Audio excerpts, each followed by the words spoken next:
Olá, hoje, 30 de abril, dos quase 3 meses de pandemia. Meu nome é Jaime Jardim, falando de São Paulo, e comigo estão Fábio Lugar, aí com a sua blusa vermelha, e o nosso querido amigo Rodrigo Portuga com sua camiseta branca, mimetizado com fundo. Também fala de São Paulo. Somos biólogos cientistas, portanto. Hoje a discussão vai ser baseada numa pessoa, num doutor de universidade pública, cujo nome é o doutor Marcelo Hermes, né? E basicamente a gente vai estar falando aí sobre o papel dele com relação à direita nas universidades públicas, né?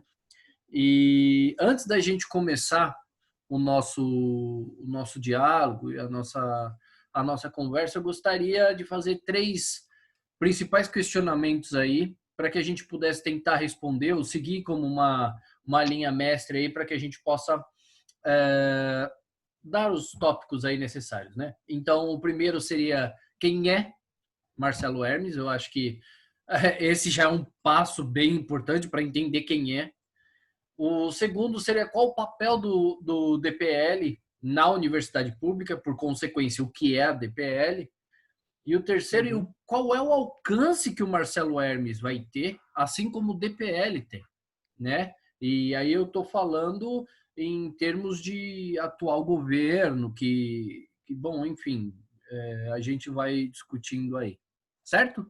Senhores, DPL, só para deixar claro, né? Os Docentes pela Liberdade, não sei se você comenta. exatamente. É o movimento que ele, inclusive, é o presidente Exato. responsável, talvez o único.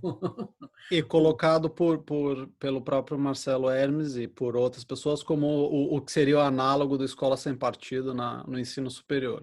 Ah, bom, olha aí. Interessante. É. Sim. E vocês têm algum comentário? Vários comentários, né? Mas, muitos, né? O Fábio começa, daí deixa o Fábio. Não, eu acho que assim, eu estava até pensando assim, como é que começar como é que introduzir o doutor Marcelo Hermes Lima, né? Que é uma pessoa muito curiosa.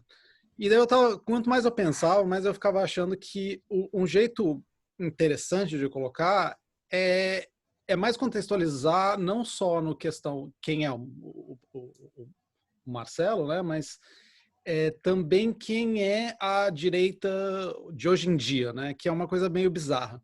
A direita brasileira, a direita que está no governo vamos dizer, quem faz a base ideológica do governo, acho que pouca gente tem noção que essa é uma galera que é da internet, né? Ela nasceu na internet, ela foi gestada na internet.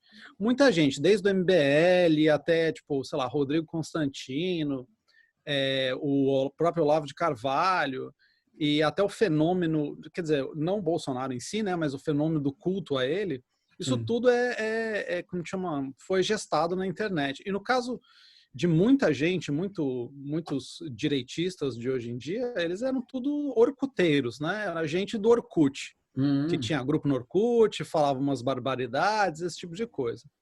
No caso do Marcelo, ele não sei se ele era orkuteiro propriamente dito, né? Como no caso do Rodrigo Constantino e o Olavo de Carvalho, eles eram orkuteiros, né? Eram gente do Orkut.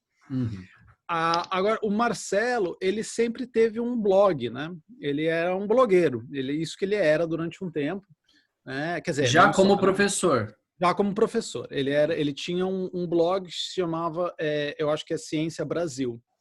E ele era um blog curioso, né?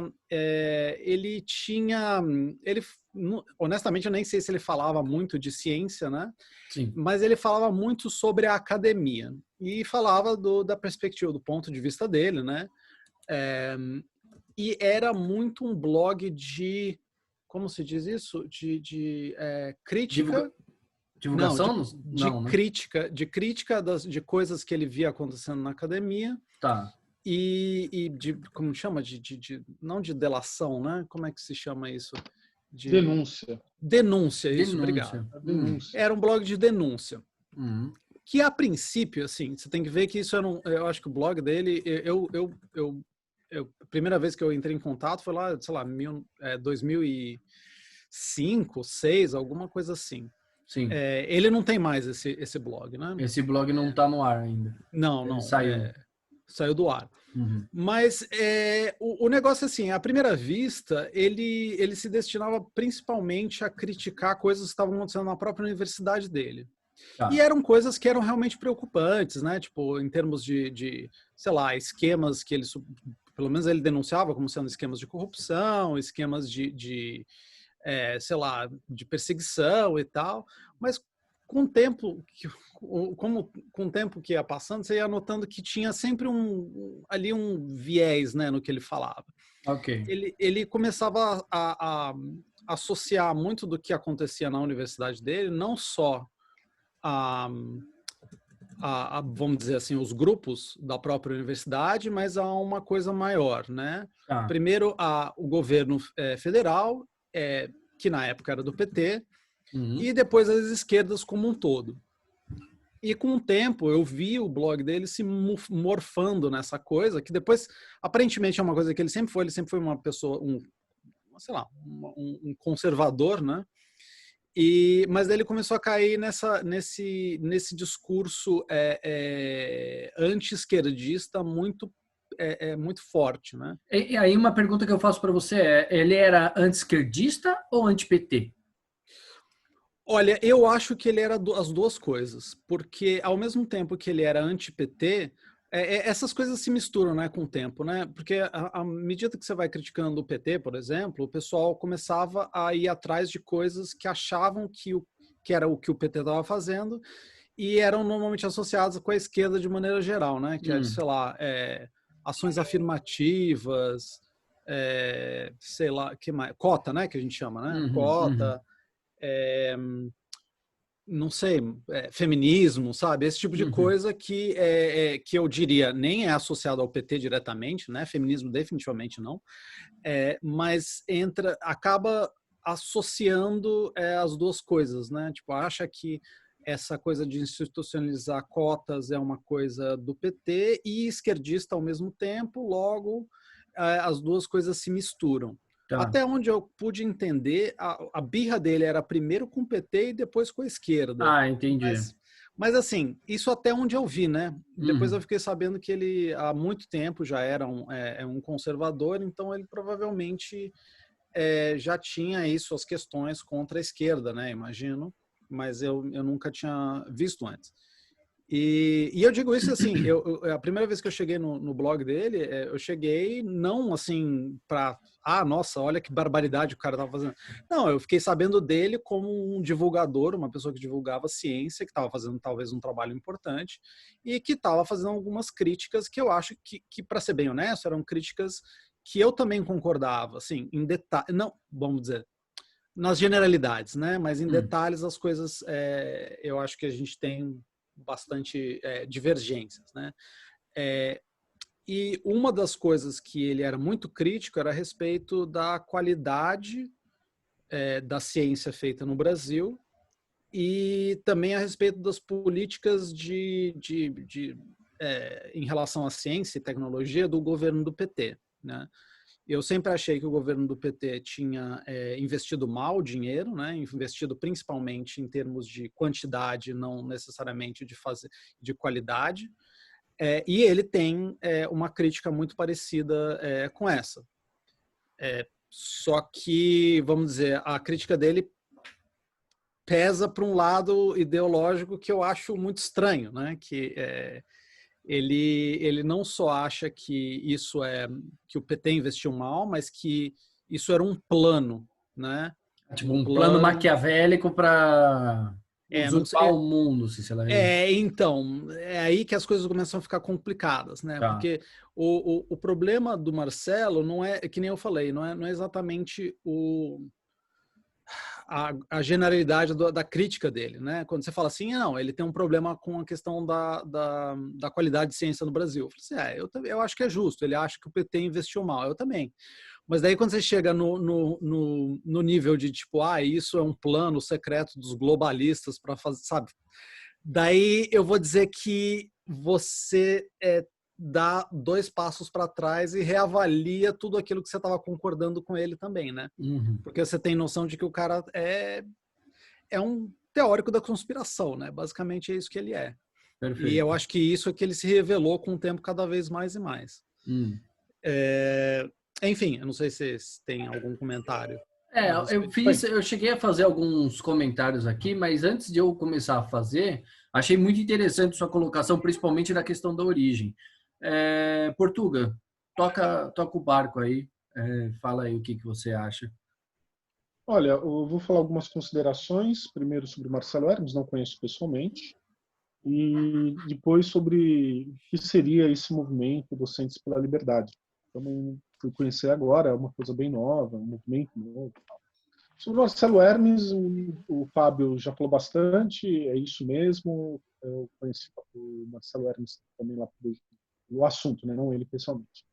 Em 2005, 2006, entre 2005 e 2006 até mais ou menos 2010, mais ou menos, embora ele tinha uma visão anti-esquerdista, uma visão antipetista, ele tinha alguns comentários técnicos sobre a administração do MEC ou do MCT, que é o Ministério de Ciência e Tecnologia, que eram palpáveis, é verdade.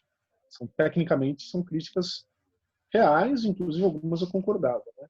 E depois de 2010, 2011, até enquanto o blog dele era ativo, ele muda para um discurso cada vez mais agressivo, muito talvez agressivo, mais fundamentalista. Não sei. É difícil dizer, assim, eu acho que ele entrou em vários conflitos. Isso é chute do que você podia ler pelo blog dele. Ele claramente entrou em conflito. Eu não tenho acesso à postura dele como professor, não sei como ele é.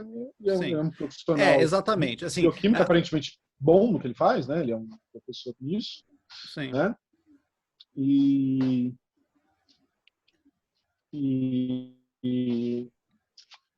Dito isso, obrigado. A Vanessa está aqui. Dito isso, aqui ela fez a janta, que é pão de queijo. Né? Essa é a nossa janta aqui hoje. Que bom, Portuga. Mais o Marcelo Hermes. Não, ótimo. Tem que... E aí E aparentemente um profissional, tal, mas essa mudança de discurso dele para algo mais cada vez mais agressivo, mais forte, a ponto de ele... Como é que a gente conheceu o Marcelo Hermes? O Fábio vai lembrar, não sei se você já vai lembrar.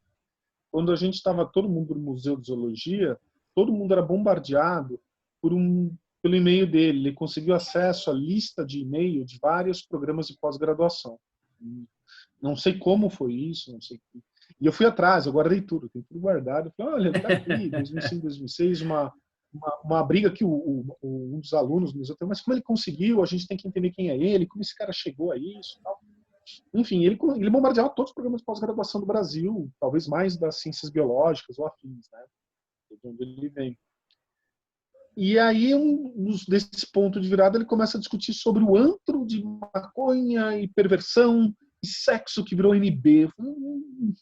Pô, cara, ele nunca fez universidade, eu sei que ele é formado no Federal do Rio, ele não sabia como funciona. Historicamente, a universidade ele é um centro onde os alunos se libertam, né? Não vou discutir a questão administrativa e respeito que você tem que ter à instituição, mas a gente sabe que é um momento de liberdade. Nos Estados Unidos, na Europa, na França, Alemanha, Inglaterra, Canadá, qualquer país, Japão, na China, não sei como é que é, mas tem essa relação de liberdade. Me parece uma pessoa que entrou ontem no universidade, claro que não, ele sabe como é que é. Então ele se alinhou a esse discurso moralista, então ele deixa de ser um discurso técnico para se alinhar a um discurso moralista, que começa a clicar algo. Isso em 2011. Olha quanto tempo já faz, né? Era isso que eu ia te perguntar, porque houve um ponto inicial que vocês dois estão convergindo, né? Até então ele tinha um determinado comportamento 2010, e tal, mas de repente parece que ele explode, é isso? Pois é, assim, eu acho que as coisas são ambíguas. Eu acho que já tinha ali as sementes antes do que depois ia ser, né? Depois do que ia ser o comportamento dele. Mas, assim, claramente o negócio realmente degringolou depois de um período, que nem o Portugal lembrou mesmo. Eu tinha até esquecido desses e-mails, mas ele realmente bombardeava todo mundo com esses e-mails. Era uma coisa incessante, era desnecessária, era chata e era claramente não não requisitada, né? Mas ele fazia isso e exatamente assim, foi nesse momento que ele começou a mudar o discurso para o que é mais próximo do que tem hoje, que eu diria que piorou muito desde 2011. Na verdade, ele é uma figura já Não, das antigas que está se expondo agora. Mas eu acho que ele passou por um processo de radicalização aí. sim. Você acha que tem um período de classe olavista, é isso? Olha, eu vou dizer assim, qualquer pessoa que começa a falar de globalismo e esse tipo de coisa, eu acho ditadura gaysista. ditadura gaysista, tal. Eu não vou dizer que é o olavismo, que ele está bebendo exatamente diretamente do Olavo, né? Tá. Mas ele claramente tá bebendo da mesma fonte. Seria Então, passível comparar ele, por exemplo, com o Ernesto Araújo, nosso ministro Não. do exterior? eu acho que não. Eu acho que a gente tem que ter um ponto aqui, Jaime, para identificar alguns pontos que são anteriores até ao olavismo. O olavismo, para mim, é só uma leitura mais radical do maior que tem por trás, que é esse movimento, eu não sei quando começou, de que forma ele foi se internalizando, primeiro na mídia, depois radicalizando fora da mídia, chegando nas universidades, que é o tal do movimento neoconservador, ou neocon, nos Estados Unidos. E que internalizou na mídia lá pelos anos 90, cresce nos anos 2000, entre 2000 e 2010. E quem é dos Estados Unidos, o Fábio sabe, a Fox News sempre foi um braço muito forte, até mais ou menos 2016, quando o Roger Esse movimento Ailes neoconservador, ele tem base evangélica da parte neopentecostal? Eu vou lembrar uma frase do Fábio, eu acho que ele é fundamentalista, qualquer religião. Essa frase é evangélica, mas ele vai no âmago, ele resgata princípios fundamentalistas religiosos americanos e caminha junto com a origem conservadora de várias religiões conservadoras nos Estados Unidos, e ele resgata o macartismo. Nos anos 50, ele tira os Estados Unidos, ele muda nos anos 60 e 70 por uma série de questões, uma política mais liberal, depois entra uma onda conservadora, depois liberal com Clinton, depois conservadores de novo com Bush, mas nunca para esse hiperconservadorismo. E, de repente, você tem um pessoal que puxa muito para baixo, que é essa onda neocon, conservadorismo duro, absurdamente radical, mas eu não vou discutir. Talvez o radicalismo seria interessante para alguns movimentos se eles pudessem ser discutidos. Mas esse movimento é baseado em teoria da conspiração. O Olavo só é uma faceta mais radical disso. Não é original, ele vai beber na fonte do Alex Jones, que aparece nos anos 90. Exatamente. Por isso que eu estava falando assim, que o Marcellus, eu acho que ele não é olavista pelo simples fato que, sendo um cientista, eu acho que seria muito difícil para ele ser olavista, a não ser que ele não conheça o suficiente sobre o Olavo. E isso não é só porque o Olavo é um grande ignorante em termos científicos, mas é só porque o Olavo ativamente vende uma visão de mundo contra-científica, anti-científica. Eu acho que desceria, assim, ele teria que ser muito cínico para ser. Eu não estou dizendo que ele não é, mas ele teria que ser para aceitar isso. Então eu acreditaria que não. Eu acho que ele meio que tá pegando mais direto, que nem o Portugal comentou aí, que o olavismo é essa remodelagem de princípios malucos, conservadores aqui da América do Norte, que já estavam disponíveis antes. Mais radical, baseados em teoria conspiratória. E daí, eu acho que o Marcelo pode, de fato, ter participado desse fenômeno cultural, bebendo diretamente do que aconteceu, do que acontecia aqui, né? Porque esse material estava disponível, ele é uma pessoa lida, ele teria acesso, ele poderia fazer isso, né? Então, sim. E me parece mais, né? Porque todo esse mesmo discurso da direita, da extrema direita aqui americana, é o mesmo discurso que ele está alardeando agora, né? Então, não me seria muito surpreendente isso, não. Tá. Mas isso é especulação, né? Bom, enfim. E o papel dele quanto formador do DPL, né? Docentes pela Liberdade? Segundo, desculpa, só terminando aqui. Segundo ele mesmo, seria... Eu fiz uma anotação que eu achei grupo apartidário que busca recuperar a qualidade da educação. É uma das formas com que ele coloca com relação ao DPL. Mas antes de você falar, o Lugar, eu vou pedir uma gentileza para você, para que você faça uma análise sobre uma coisa. Vou recuperar a educação de qualidade? Se ele está dizendo recuperar, ele está falando que teve algum momento que houve. Que momento foi esse? Pois então, é meio curioso, né? Eu acho que é saudosismo. Eu acho que mas a educação dos anos 60. Bom, né? Que educação de qualidade era essa? Dos anos 60 e claramente não foi ele. Para mim parece saudosista, né? Essa qualidade. Quando a gente fala dos nossos pais, que tiveram uma educação pública melhor, né?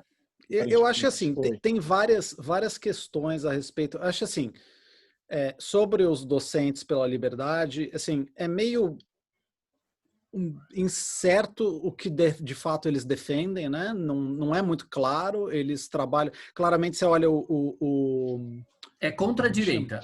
Desculpa, perdão, é contra a esquerda. Contra a esquerda. Só. Sim. Mas se você for olhar lá o estatuto deles, é muito assim, geral, defesa da liberdade e sabe, intelectual, econômica e religiosa, sabe? Esse tipo de... É um pouco assim, tá, mas o que isso significa? E eu acho que é estranho, é difícil a gente... eu acho que é importante, né, saber o que significa, porque afinal agora ele está encarregado de avaliar, né, os programas de pós-graduação. E seria interessante saber quais são os critérios que ele vai usar para avaliar. E claramente, olhando pelo estatuto do DPL, a gente não consegue saber, né? Apesar dele ter sido referenciado como o equivalente ideológico para o ensino superior do Escola Sem Partido, também não está muito claro no próprio estatuto deles como eles são eles só são análogos ideológicos no sentido que eles são um movimento de direita. Mas eu entendo isso que você está falando, e conforme você vai me falando isso, é o seguinte, é só o fato de fazer uma força contrária. Eu estou promovendo uma ação só para fazer uma ação contrária. Não tenho ideias claras, não tenho um fundamento específico, é só para fazer uma ideia contrária, é isso? Bom, eu não tenho como saber, eu não sei o que consiste esse movimento. Para mim, ele começou ele entrou no meu radar quando eu vi foto do Marcelo com o Bolsonaro e depois com não sei quem mais. Daí eu falei assim, o que está acontecendo aqui, né? Daí eu fui ver que ele tinha um movimento que eles supostamente lutam contra alguma coisa e eles fazem algumas outras coisas. E está muito incerto exatamente o que eles fazem. Escutando uma entrevista recente do Marcelo, eu tentei tentar entender qual que eram o que eles defendiam, né? Sim, foi a entrevista que havíamos falado anteriormente. Isso. Okay. E sim, mesmo lá não fica muito claro. Parece que o que ele quer fazer é só com que docentes de direita se sentam confortáveis para, sei lá, expressar suas opiniões. E me parece que é mais ou menos isso, né? Sei lá, tudo bem, né? Mas isso não é, assim, em termos de ação, em termos de sei lá, visão de mundo, nada disso é muito claro. Sei lá, eles são a favor da universidade pública? Não sei. Tipo, eles são... Então. Eles querem, sei lá, tirar algum tipo de financiamento? Eles são a favor de mais financiamento? Eles são a favor de... Quer dizer, em termos disso, pelo menos nessa entrevista está claro, né, que pelo menos o Marcelo ele não é a favor de mais financiamento. Ele acha que a universidade pública no Brasil tem um problema de gestão do dinheiro que já tem. Que eu posso concordar, assim, talvez. Quando vem, né? Porque sem dinheiro ela não consegue, né? Você tira todo o dinheiro, vocês não conseguem regular o dinheiro que vocês não têm. Aí é complicado. Essa crítica pode ser pretérita, ela pode ser para, em algum momento, quando teve muito dinheiro e as universidades tiveram muito dinheiro, ali no final de 2009, 2010, até 2012, você pode falar, pô, teve problema de gestão, eu acho. Agora, ele dizer que a universidade tem muito problema de gestão, que não sabe gerir o dinheiro. Sem dinheiro, é igual falar que o mendigo não sabe gerir o dinheiro dele. Bom, O que pode ser verdade, mas não é exatamente o ponto, né? É, 1 centavo. Vou Ah, gastar, vou investir no carro ou numa pinga. sim. Então, ah, fala. não, é só para finalizar, assim, eu acho que assim, o problema de ter o Marcelo nessa posição e da gente não. É que assim, a gente não tem muito claro o que ele acredita e como isso de fato vai influenciar no desenvolvimento de pesquisa e educação no Brasil agora, né? Porque, por um lado, ele tem essa crítica mais geral, que eu acho que de novo, que dá para concordar nas generalidades, né? Que, tipo, talvez exista, de fato, problemas de gestão do dinheiro, que eu acho que talvez seja inegável. Sempre deve ter problema, né? Ainda mais eu acho que as instituições brasileiras sempre sempre tem lugar para crescer e eu, durante muito tempo, achei realmente e continuo achando, né, pelo menos naquela época, que o investimento o investimento de dinheiro no Brasil, em termos de ciência e tecnologia, estava sendo feito de uma forma impensada, né? Sim. Então, eu acho sim possível que exista problemas de gestão de dinheiro e que talvez seja um foco para se aplicar, né? Mas, por outro lado, ele também o discurso dele é muito forte a respeito do próprio financiamento da universidade pública, né? Fica claro que que ele não acredita que mais dinheiro, ou que dinheiro até, é uma coisa que resolveria a questão da universidade e que não é uma coisa que precisa ser batalhado, né? Sabe? Esse tipo de coisa. Entendi. Então, como isso vai influenciar, como é que ele vai realizar as atribuições dele. Ele agora ele vai estar encarregado de diversas áreas, né, de todas as áreas do conhecimento. E pelo discurso dele, ele claramente tem ele, ao mesmo tempo que identifica que as áreas das humanas brasileiras são particularmente deficientes em vários aspectos, né? Ele também parece ter um desprezo muito grande por essas áreas. Uhum. Então, como é que ele vai manejar isso? Ele vai ser muito mais duro nas ciências humanas e tentar, tipo, neutralizar elas completamente e falar assim, isso daqui não é importante, vamos estudar bioquímica e biomedicina, que é isso que importa. Porque isso dá lucro, isso tem mercado, Ou sei exato. lá por quê. Porque eu Uhum. acho que isso é ciência de verdade, as outras coisas não são, que parece ser mais ou menos o que O ele princípio que pensa. o Weintraub, inclusive, mencionou há um tempo Claro, atrás, né? claro, Ele, claro. inclusive, é Weintraubista, ou não sei agora se ele é bolsonarista, Ele Weintraubista. ele é bolsonarista porque ele apareceu lá falando que ele ama o presidente e tal, esse tipo de coisa, né? O que eu achei uma postura vergonhosa para um adulto, né? Fazer, mas sei lá, esse é o país que a gente vive hoje em dia, então fazer o quê? Pois é. Mas assim, como é que ele vai realmente manejar o cargo dele e, sei lá, se vai prevalecer as boas críticas que ele tem e não a parte, tipo, as críticas descabidas e teorias das conspiração, sabe? Qual que é a parte dele, qual é a faceta do Sim, Marcelo que vai vigorar durante o exercício da função? sim. X, né? É interessante porque, só para ressaltar aqui, a reportagem que o lugar está se referindo, ela foi feita pelo Marcelo Hermes Lima para o canal Terça Livre no dia 23 de dezembro de 2019. E quem o entrevistou foi o Roveran. Nessa mesma entrevista, eu queria muito poder falar com vocês a respeito de uma coisa que ele mencionou a respeito do professor Ricardo Felício, né? Uhum. Ele menciona, ele dá uma informação ali, falando que o professor Ricardo Felício teve o seu salário cortado em 90% e deixa entender que foi pelo simples fato dele ser de direita. Não. Essa entrevista, eu tenho ela gravada, né? Eu tive a possibilidade de fazer o download, tenho ela comigo. E, enfim, não entendi muito bem Vocês têm aí mais 3 minutinhos. Vocês querem fazer algum comentário a respeito?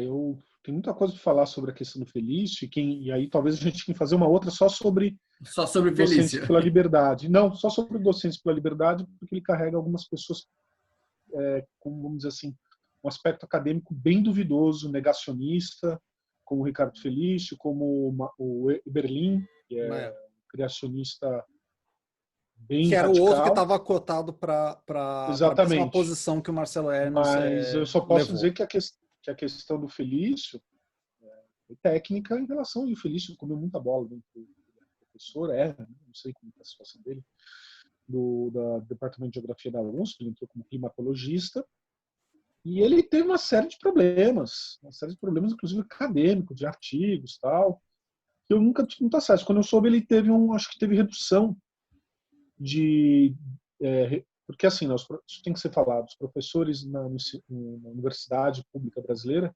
têm categorias diferentes, né? Na USP, o full professor, que dá aula de dedicação integral, ele é o regime de dedicação integral, docência e pesquisa, RDIDP.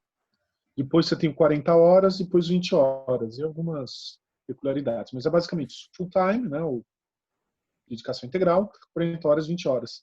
Ele reduziu, não sei se foi de um acordo, como é que foi, de dedicação integral para 20 horas. E a queda de salário é muito alta mesmo. Né? Você tem uma queda, porque ela não é comparável, não é linear, nem um pouco. Né? 20 horas é bem pouco mesmo. E foi isso que aconteceu. Agora, por quê? O que aconteceu? Qual foi os trâmites? É uma questão técnica. Não foi perseguição para ser direita, não. Até porque o Ricardo Felício, no começo, aliciava aluno com uma discussão meio à esquerda de que o aquecimento global, ele é o negador do aquecimento global, era uma postura dos países imperialistas para empobrecer quem já estava pobre. Exatamente. Isso é um discurso da esquerda bizarra. Então, como é que esse cara pode ser de direita? Ele nem era, agora que ele ficou.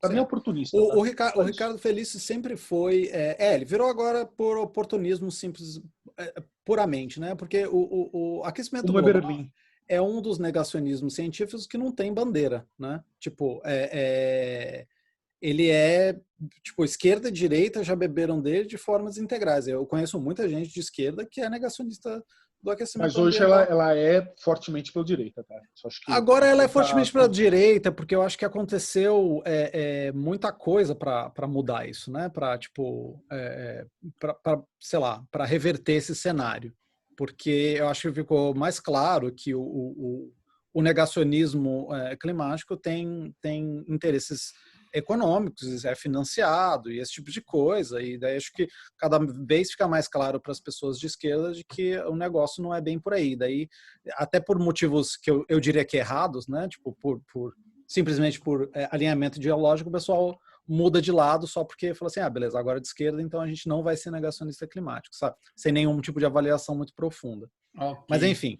Senhores, infelizmente, desculpa, Fábio, vou ter que te interromper, mas é que já deu o nosso horário. Okay. Vocês querem fazer algum comentário rápido a mais sobre, desde que a gente tem um minutinho?